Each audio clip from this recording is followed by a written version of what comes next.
Hello नमस्कार दोस्तों, study point 9 पे आप सभी का हार्दिक स्वागत है। देखिए दोस्तों, आपके जादूगर वाली क्लास आ चुकी है और इस जादूगर वाली क्लास के अंदर आज है वीकली रिवीजन। और वीकली रिवीजन के अंदर आप पढ़ने जा रहे हैं पिछले दिन के करंट अफेयर्स के रिवीजन डेली बेसिस के ऊपर टॉप 10 क्वेश्चन, और फिर आपको फुल डिटेल के साथ उन 4 ऑप्शन की डिटेल मिल जाती है। उसके साथ ही आपको एक क्वेश्चन दिया जाता है प्रीवियस के क्वेश्चन, और फिर उसका आंसर दिया जाता है, और अगले दिन के लिए आपको क्वेश्चन ऑफ द डे दिए जाते हैं।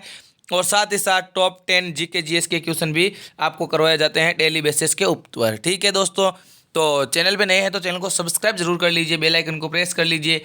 और इस वीडियो की पीडीएफ और क्यूज पाने के लिए हमारा टेलीग्राम चैनल आपके लिए ओपन है। जीवन में सुखी होने के लिए दो शक्तियों का होना बहुत ज़रूरी है। पहली है सहन शक्ति और दूसरी है समझ शक्ति। ठीक है दोस्तों, तो इसी जोश के साथ हम शुरुआत करते हैं क्लास की। और क्लास की शुरुआत के अंदर आज हम जो प्रमुख रिवीजन है उनको देखेंगे, क्योंकि आज वीकली रिवीजन है, क्योंकि आज सप्ताह का जो लास्ट दिन संडे है, इसलिए हम क्या करते हैं वीकली रिवीजन करते हैं कि केंद्रीय कैबिनेट ने जमरानी बांध परियोजना को मंजूरी दी है। और ये जमरानी बांध परियोजना कहाँ पे स्थित है? तो ये जमरानी बांध परियोजना उत्तराखंड के अंदर स्थित है। कहाँ पे स्थित है? उत्तराखंड के अंदर स्थित है जमरानी बांध परियोजना। ठीक है, अगला है यूरोपीय संघ और भारत का संयुक्त नौसेना अभ्यास कहाँ पे शुरू हुआ है? तो ये हुआ है गिनी की खाड़ी के अंदर। कहाँ पे हुआ दोस्तों?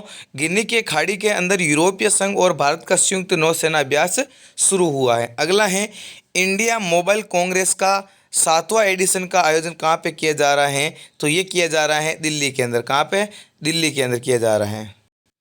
अगला है पश्चिम बंगाल के किस टीचर ने वैश्विक शिक्षक पुरस्कार 2023 में नामांकन प्राप्त किया है? तो वो हो जाएगा दीप नारायण नायक। क्या हो जाएगा? दीप नारायण नायक हो जाएगा। अगला है WHO ने किसे अपनी टीबी सलाहकार के रूप में नियुक्त किया है?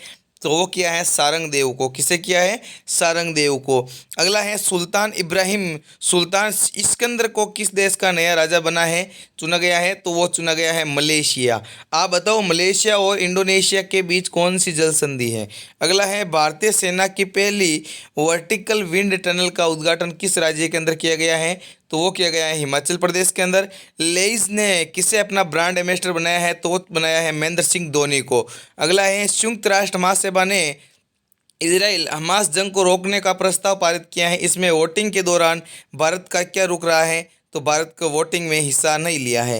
अगला है दुनिया में मोबाइल फ़ोन निर्माता के तौर पे भारत का स्थान कौन सा है? तो इसके अंदर भारत दूसरे स्थान पे है। ठीक है, अगला है किस देश की अदालत ने भारत के 8 पूर्व नौसेना अधिकारियों की मौत को सज़ा सुनाई है? तो ये है कतर। और अगला है एशियाई पैरा गेम्स में किस भारतीय खिलाड़ी ने भाला फेंक जेवलिन थ्रो में अपना पिछला वर्ल्ड रिकॉर्ड तोड़कर गोल्ड मेडल जीता है? तो वो हो जाएगा सुमित अंतल। अगला है चक्रवात तूफान हामुन से सर्वाधिक प्रभावित होने वाला देश कौन सा है? तो वो हो जाएगा बांग्लादेश। अगला है राष्ट्रीय स्तर का सरस आजीविका मेला 2023 का आयोजन कहाँ पे किया गया है? तो ये किया गया है सरस आजीविका मेला 2023 हरियाणा के अंदर। अगला है किस प्लेटफॉर्म ने ऑडियो और वीडियो कॉलिंग का नया फीचर लॉन्च किया है? तो वो हो जाएगा ट्विटर। केंद्र सरकार ने किस राज्य की जमरानी बांध परियोजना को मंजूरी दी है? तो ये दी है उत्तराखंड की जमरानी परियोजना को मंजूरी दी है। अगला है हाल ही में स्लोवाकिया के नए प्रधानमंत्री कौन बने हैं? तो बन गए हैं रॉबर्ट फिको। हाल ही में किसने विक्रम फर्स्ट रॉकेट का अनावरण किया है? तो वो सही आंसर हो जाएगा स्काई रूट एरोस्पेस। अगला है किस राज्य या कह सकते हैं यूटी ने रेड लाइट ऑन गाड़ी ऑफ का अभियान शुरू किया है? तो वो किया है दिल्ली गवर्नमेंट के द्वारा। भारत का पहला वेटलैंड शहर कौन सा बनेगा? तो ये बन जाएगा उदयपुर। क्या बन जाएगा? उदयपुर। अगला है प्राण वायु देवता पेंशन योजना की शुरुआत किसके द्वारा की गई है? तो ये की गई है हरियाणा के द्वारा। किसके द्वारा? हरियाणा के द्वारा शुरुआत की गई है प्राण वायु देवता पेंशन योजना। अगला है बुजुर्ग पेड़ों के लिए किस राज्य के स्कूलों को हेरिटेज स्कूल घोषित किया जाएगा? तो ये हो जाएगा अरुणाचल प्रदेश। अरुणाचल प्रदेश के स्कूलों जो स्कूल है 1947 से पूर्व की है उनको हेरिटेज स्कूल के नाम से जाना जाएगा। अगला है अन्न महोत्सव का आयोजन किस राज्य में किया गया है? तो ये सही आंसर हो जाएगा उत्तर प्रदेश। हाल ही में विश्व शहर दिवस कब मनाया गया? तो ये मनाया गया है 31 अक्टूबर को। नीलावू कुदिचा इस सिमंगल निम्न से किसकी आत्मकथा है? तो ये हो जाएगी एस सोमनाथ की, एस सोमनाथ की ये हो जाएगी आत्मकथा। Nilavu Kudicha Simhangal. State Bank of India SBI ने किसे अपना ब्रांड एम्बेसडर बनाया है, तो वो हो जाएगा महेंद्र सिंह धोनी को। भारत ने चौथे पैरा एशियन गेम्स 2023 में कुल कितने पदक जीते हैं, तो इसका सही आंसर हो जाएगा 111। और अगला हो जाएगा फाइनेंशियल एक्शन टास्क फोर्स ने किस देश को अपनी ग्रे लिस्ट से हटा दिया गया है, तो वो हो जाएगा अल्बानिया को। किसने रोडिंग रिवियल टाइगर ऑफ इंडिया का उद्घाटन किया है, तो वो हो जाएगा हमारे उपराष्ट्रपति जगदीप धनखड़ जी के द्वारा। अगला है अरब सागर में बना चक्रवात तेज किस देश से टकराएगा, तो इसका सही आंसर हो जाएगा यमन से टकराएगा। ठीक है, अगला है भारत और किस देश के बीच युद्धाभ्यास काजिंद 2023 शुरुआत हुई है, तो इसका करेक्ट आंसर हो जाएगा कजाकिस्तान। क्या हो जाएगा, कजाकिस्तान और भारत के बीच अभ्यास काजिंद 2023 की शुरुआत हुई है। अगला है गुजरात की पहली हेरिटेज ट्रेन को किसने हरी झंडी दिखा के रवाना किया है, तो वो सही आंसर हो जाएगा नरेंद्र मोदी। चौथे एशियाई पैरा खेलों के अंदर भारत के द्वारा कितने मेडल जीत लिए गए हैं, तो भारत के द्वारा 111 मेडल जीत लिए गए हैं। बात करें हम एशियाई खेलों की, तो एशियाई खेलों के अंदर भारत 107 पदक जीत चुका है और जो पैरा खेल से एशियन उनके अंदर 111 मेडल जीत चुका है। अगला है फ्रांसीसी सरकार की ओर से सेवेलियर ड्रांस एल ऑर्डर ड्रेस ऑर्ट्स एट ड्रेसलेट्स की उपाधि से किसे सम्मानित किया गया है, तो वो हो जाएगा रिचा चड्ढा। अगला हो जाएगा पहला अंतर्राष्ट्रीय देखभाल एवं सहायता दिवस 2023 कब मनाया गया, तो ये मनाया गया है 29 अक्टूबर को। इंटरनेशनल क्रिकेट में 18,000 रन पूरे करने वाले पांचवें भारतीय बल्लेबाज कौन बन गए हैं, तो बन गए हैं रोहित शर्मा। अगले है प्रतिष्ठित बैलन डी और अवार्ड से किसे सम्मानित किया गया है, तो वो हो जाएगा लियोनेल मेसी। अपशिष्ट से कला स्क्रैप से मूर्तिकला प्रदर्शनी का उद्घाटन किसके द्वारा किया गया है, तो ये हमारे जनजातीय मंत्री अर्जुन राम मेघवाल के द्वारा शुरुआत किया गया है। अल्बानिया में आयोजित अंडर-23 कुश्ती में विश्व चैंपियनशिप बनने वाली पहली भारतीय महिला पहलवान कौन बन गई है, तो वो बन गई है ऋतिका हुड्डा। कौन बन गई है, ऋतिका हुड्डा। अगला है financial action task force FATF ने किसे अपने ग्रे लिस्ट से हटाया है, तो वो हो जाएगा पनामा, अल्बानिया और केमन आइलैंड्स को। इंटरकनेक्टेड डिजास्टर रिस्क रिपोर्ट 2023 किसके द्वारा जारी की गई है, तो institute for environment and human security के द्वारा ये रिपोर्ट जारी की गई है। केलिस कोका नामक कोकिन के एक नया टीके की खोज की है या क्या कह सकते हैं विकसित किया है, तो वो किया है ब्राज़ील के द्वारा। मैंने उस दिन क्वेश्चन पूछा आपको, ब्राज़ील जिसकी सबसे ये दक्षिण अमेरिका का देश है जिसकी सबसे लंबी नदी है कौन सी, अमेजन नदी। ठीक है, विश्व की बात करें सबसे चौड़ी नदी, तो वो हो जाएगी अमेजन नदी। जल प्रवाह से सबसे बड़ी नदी अमेजन नदी।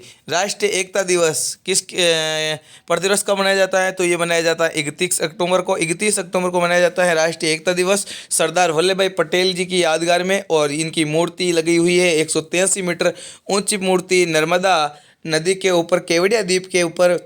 और वहाँ पे वहाँ पे था उसका नाम भी क्या कर दिया है, केवड़िया पथ का नाम क्या कर दिया गया है, एकता पथ कर दिया गया है। ठीक है, एकता नगर भी कर चुके हैं वहाँ पे केवड़िया नगर को।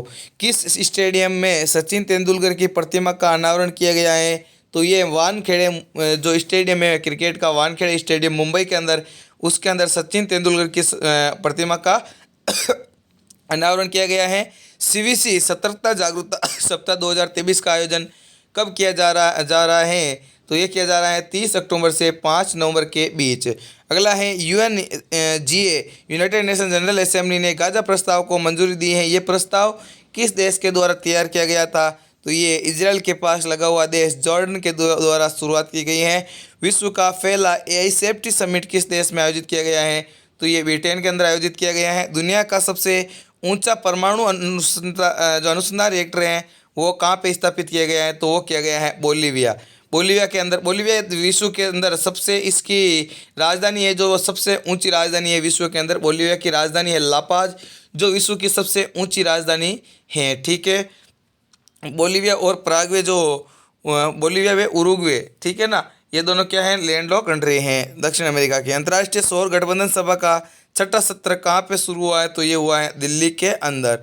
ठीक है दोस्तों, और अब जो प्रमुख अपॉइंटमेंट है उनके बारे में देख लेते हैं। जैसे भारतीय थल सेना के प्रमुख कौन है, तो वो हो जाएंगे मनोज पांडे। कौन हो जाएंगे दोस्तों? मनोज पांडे हो जाएंगे भारतीय भारतीय थल सेना के प्रमुख। प्रतिरक्षण प्रतिपूर्ति एवं विनिमय बोर्ड के अध्यक्ष कौन है, तो वो हो जाएगी माधुरी पुरी बुच। भारतीय प्रतिपूर्ति विनिमय बोर्ड सीबीआई की जो अध्यक्ष है वो हो जाएगी माधुरी पुरी बुच। हॉकी इंडिया के अध्यक्ष हो जाएंगे दिलीप तुर्की। सीमा सड़क संगठन बीआरओ के महानिदेशक हो जाएंगे राजीव चौधरी। भारतीय राष्ट्रीय राजमार्ग के प्राधिकरण के अध्यक्ष हो जाएंगे संतोष कुमार यादव। 22वें विधि आयोग के अध्यक्ष हो जाएंगे न्यायमूर्ति ऋतुराज अवस्थी। राष्ट्रीय सांख्यिकी आयोग के अध्यक्ष हो जाएंगे राजीव लक्ष्मण करंदरदी। भारत के नए रक्षा सचिव हो जाएंगे अरमाने गिरधर। भारत के नए नियंत्रण एवं महालेखा परीक्षक हो जाएंगे गिरीश चंद्र मुर्मू, जो CAG के नाम से जाना जाता है पद ये, ठीक है ना। भारतीय तिब्बत सीमा पुलिस बल मतलब ITBP के महानिदेशक हो जाएंगे अनीस दयाल सिंह। विश्वविद्यालय अनुदान आयोग के अध्यक्ष हो जाएंगे M जगदीश कुमार, ठीक है।